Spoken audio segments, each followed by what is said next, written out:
যে কোনো মাছের পাতুরি আমার খুব বেশি পছন্দ, এই জন্য আমি প্রায় প্রায় মাছের পাতুরি করে খাই। আর মাছের পাতুরির বেশ কয়েকটি রেসিপি কিন্তু আমার পেজে দেওয়া আছে।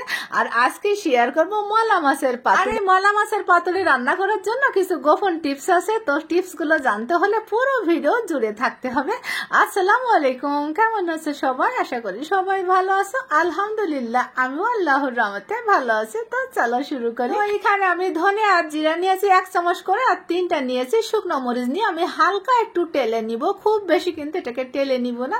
তো ওটাকে আমি টেলে সাইড করে রেখে দিয়েছি। আর এখানে নিয়েছি দেখো বড় সাইজের একটা পেঁয়াজ, দুটা হচ্ছে কাঁচা মরিচ, আর একটা রসুনের কোয়া আমি ছাড়িয়ে নিয়েছি। তো এগুলো আমি ভেজে জাস্ট একটু নরম করে নিব, একদম কিন্তু ব্রাউন কালার করে নিব না, হালকা নরম হয়ে আসলে ওটাকে নামিয়ে রাখছি। আর এই যে শুকনো মরিচ আর ভেজে রাখা যে ধনিয়া আর জিরা আমি এখানে দেখো শিলপাটায় না আধ ভাঙা করে নিয়েছি। আর ওই যে ভেজে রাখা এখানে কাঁচা মরিচ পেঁয়াজ আর রসুনটাও আমি ভালো করে না এখানে বেটে নিব, মানে একদম কিন্তু মিহি করে নিব না, দেখবা একটু না সাবা সাবা থাকবে। তো এই যে বাটা হয়ে গিয়েছে, এখন আমি এর সাথে কিছু মশলা অ্যাড করব। বুঝে এখানে লবণটা তো দিতে হবে, তারপরে দিব এখানে হলুদের গুঁড়া আর হচ্ছে সরিষার তেল, অবশ্যই কিন্তু সরিষার তেলটা দিতে হবে।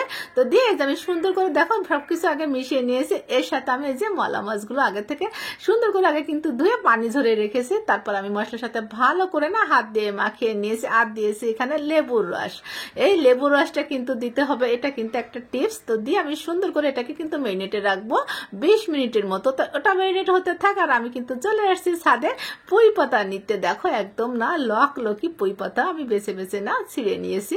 তো আমি একটু বড় সাইজ খুঁজতেছিলাম, তো যে কয়টা পাইছি না আমি নিয়েছি। আর একটু বড় সাইজ হলে ভালো হতো, কিন্তু আমার কাছে এর থেকে আর বড় পাতা নাই। তো আমি পাতাগুলো সুন্দর করে আগে ধুয়ে নিয়েছি। আর দেখো এখানে 4টা-5টা করে পুঁই পাতা নিয়েছি।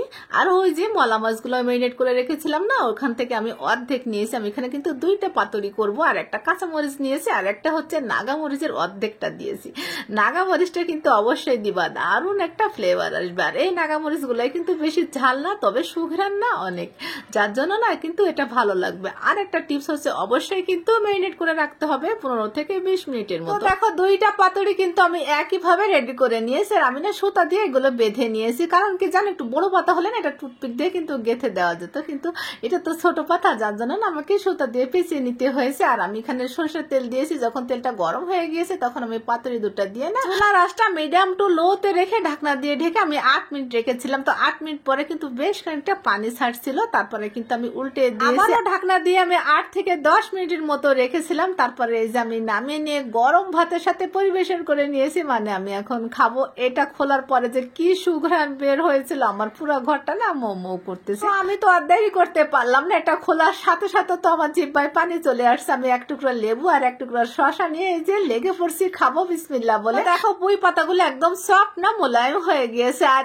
এই যে পাতুরিটা কিন্তু পুঁই পাতা দিয়ে করলে অনেক বেশি স্বাদ হয়। আর সরিষার তেল দিবা, আর ওই যে মশলাটা আগে ভেজে নিয়েছিলাম না, ওই যে মশলা ভাজার যে একটা ঘ্রাণ থাকে না, এটা খেতে যে কি মজার হয়। আর সরিষার তেলে একটা ঝাঁঝালো ঘ্রাণ থাকে, সাথে আছে তো নাগা মরিচের সুঘ্রাণ আর লেবুর ফ্লেভার, সব মিলে মানে একেবারে সোনায় সোহাগা। তো গরম ভাতের সাথে কিন্তু দারুণ জমে গিয়েছে।